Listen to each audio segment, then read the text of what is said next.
जितने न्यायालय में लंबित है उनके शीघ्र निस्तारण हेतु सकारात्मक प्रभावी कदम उठाना।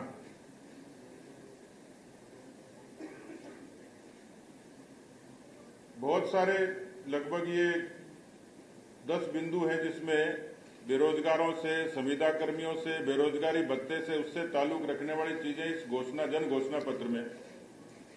इन्हीं के लोगों ने कहा कि हमारा ग्रंथ है, ये गीता भी हो सकती है, बाइबिल भी हो सकती है, कुरान भी हो सकती है। राजस्थान में एक अनुमान के लगभग 30 लाख के लगभग बेरोजगार हैं। मैंने सदन में भी और सदन के बाहर भी ये कहा है कि सरकार को पहले तो ये स्पष्ट करना चाहिए कि बेरोजगारों की उनके लिहाज से एक प्रतिबद्ध संख्या कितनी है। इसमें फिगर तो नहीं दिया, रोजगार दिए जाएंगे, लेकिन इनके कई मंत्रियों ने, कई विधायकों ने, कई जिम्मेवार लोगों ने लाखों लोगों को रोजगार की बात कही है। तो कितने लोगों को दिए, कितनी भर्तियां लंबित हैं और कितनी न्यायालय में लंबित हैं, कितनी सरकारी अधिकारियों की टेबल पर धूल फाक रही है। लेकिन दुर्भाग्यपूर्ण यह है कि जिस रीट का उल्लेख यहां इस पेज नंबर 25 पर पैरा नंबर 10 में, पेज नंबर 15 पे इसका बार बार उल्लेख किया, रीट की परीक्षा। अब राजस्थान में एक जुमला चल पड़ा है कि सरकार वीक और पर्चा लीक। पर्चे तभी लीक होते हैं जब सरकार वीक होती है। दुर्भाग्यपूर्ण यह है कि इस समय मैंने जिस कानून व्यवस्था का जिक्र किया, मुख्यमंत्री जी ने रीट की परीक्षा के दौरान ये कहा कि हम अच्छी व्यवस्था करेंगे अभ्यर्थियों की सुविधा के लिए, और बड़ी बड़ी बातें की गई। ट्रांसपोर्ट देने की बात कही, उनको इंदिरा रसोई से भोजन की व्यवस्था की बात कही गई। लेकिन जैसे दुनिया में कई चीजों के आविष्कार होते हैं, वो आविष्कार भी राजस्थान में ही हो गए अशोक गहलोत जी के संरक्षण में। हमने कभी हवाई चप्पल में ब्लूटूथ नहीं देखा था, सुना भी नहीं था, लेकिन हजारों की तादाद में हवाई चप्पल में ब्लूटूथ, ये राहुल गांधी जी जैसे महान वैज्ञानिक के संरक्षण में राजस्थान में अशोक गहलोत की सरकार ही कर सकती है। अभी मैं देख रहा था कि कई नौजवानों ने एक सीक्वेंस से आत्महत्याएं शुरू कर दी।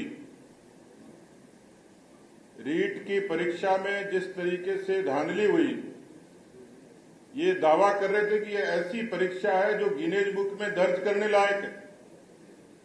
मुख्यमंत्री जी ने दम भरा कि राजस्थान ऐसा प्रदेश है जिसने रीट को बहुत सफल तरीके से आयोजित किया है।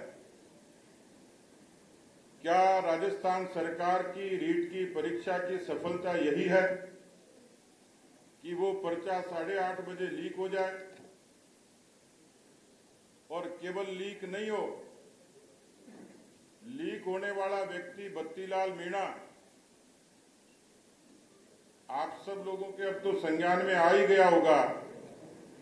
उसकी खूबसूरत सी फोटो प्रदेश कांग्रेस के अध्यक्ष गोविंद सिंह डोटासरा जी के साथ भी है, कांग्रेस के पंजे और झंडे के साथ भी है।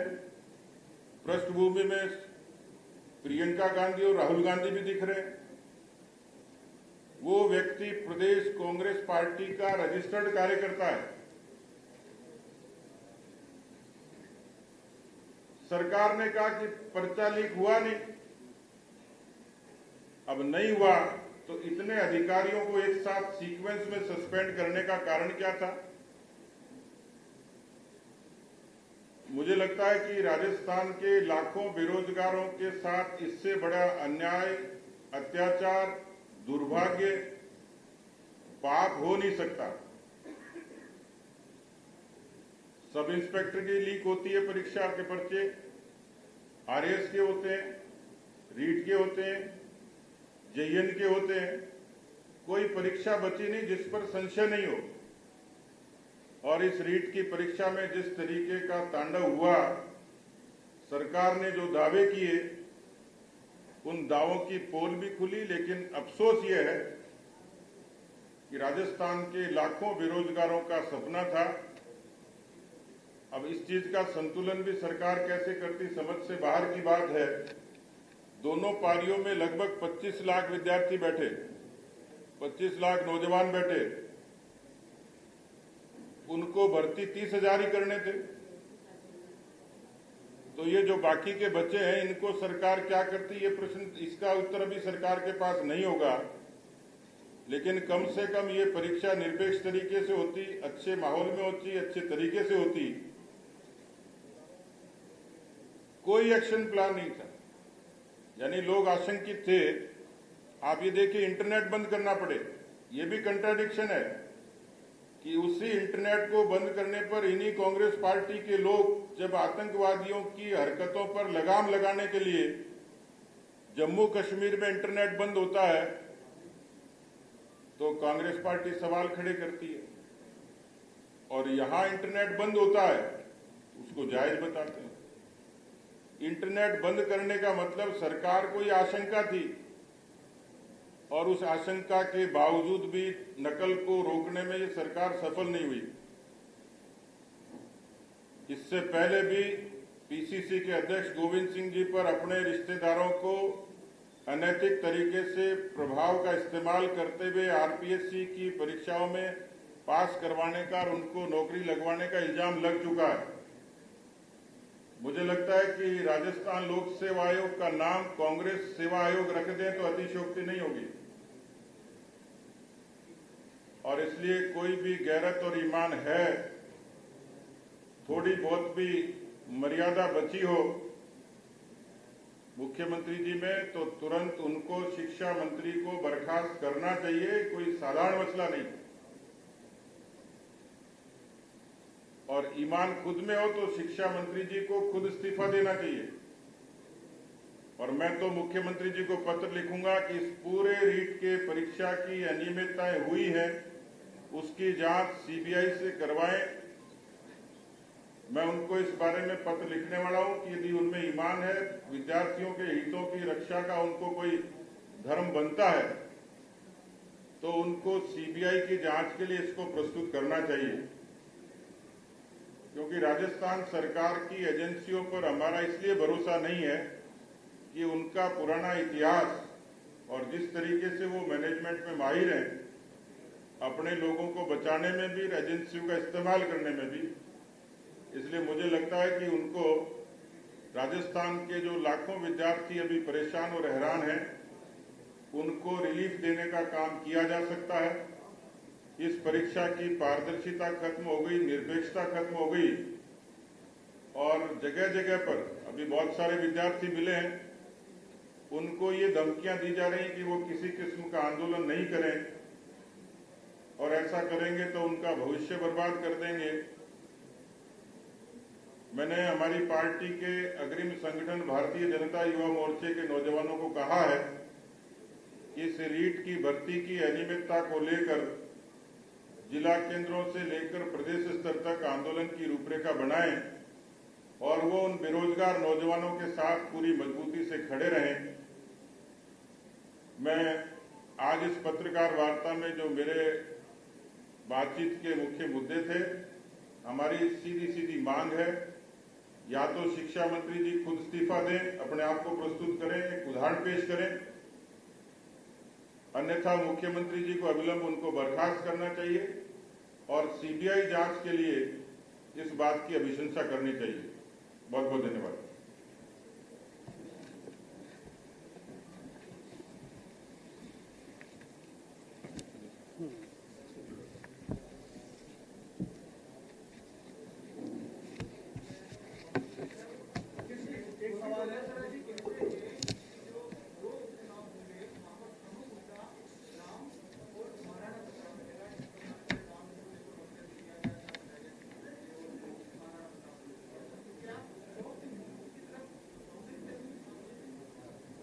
कांग्रेस पार्टी की राम जी के बारे में और महाराणा प्रताप जी के बारे में धारणा क्या है, ये जगजाहिर है।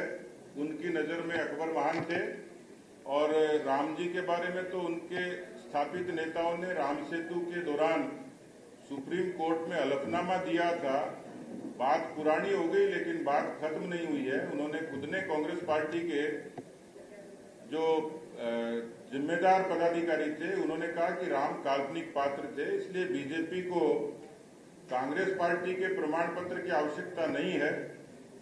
हम लोग अपने ईमान पर, अपनी बात पर खड़े हैं। देश के महापुरुषों का सम्मान पार्टी हमेशा करती आई है, पार्टी के नेता करते आए हैं। इस तरीके के सियासी जुमलेबाजी से पार्टी डरने वाली भी नहीं है और जनता कांग्रेस पार्टी के भ्रम में आने वाली नहीं है। दिल्ली गए हुए हैं और उन्होंने आज का वक्तव्य छपाया है कि जो पार्टी हमें बचाएगी अमित शाह जी से मिले, तो भारतीय जनता पार्टी में बचाने की स्थिति में है क्या? हम उसका साथ। मैंने आज इस प्रेस को खासतौर पर राजस्थान के, और मुझे लगता है आपकी भी उनके साथ संवेदना और सहानुभूति है, उस पर फोकस करते हुए 2-3 प्रमुख बातें आपके बीच में रखनी थी। आपके सवाल है इसलिए मैं उनका सम्मान करता हूं, लेकिन क्योंकि ये मसला जो आपने उठाया है बीएसपी के विधायकों का, उनके विलय का मसला अब न्यायालय में, सुप्रीम कोर्ट में लंबित है। माननीय उच्चतम न्यायालय जो निर्णय देगा वो सबको स्वीकार करना पड़ेगा, बाकी सब सियासी बातें हैं। लेकिन क्या लीगल तरीके से विलय हुआ था? क्या आपकी पार्टी मानती है कि कानूनी तरीके से उसका विलय हुआ था? और गहलोत सरकार आने वाले दिनों में पूरे घटनाक्रम की तरफ से खतरा देख रहे, क्योंकि वो इनाम देने की गहलोत के इनाम में विलय में देरी हो रही है। गहलोत साहब देश में और प्रदेश में हॉर्स ट्रेडिंग की बात करते हैं, लेकिन हम पहले ही कह चुके तो वो तो एलिफेंट ट्रेडिंग करते हैं। बीएसपी के 6 विधायकों का जो मर्जर था, हमारी नजर में पार्टी उसका रिप्रेजेंटेशन दे चुकी, कह चुकी कि वो अवैधानिक है, क्योंकि जब तक पूरी पार्टी का विलय नहीं होता, केवल मात्र 6 विधायकों का अपने हित के लिए विलय करना वो उनकी सदन की व्यवस्था थी। लेकिन उस व्यवस्था को जब उच्चतम न्यायालय में चुनौती दी है तो उसका निर्णय होना ही है।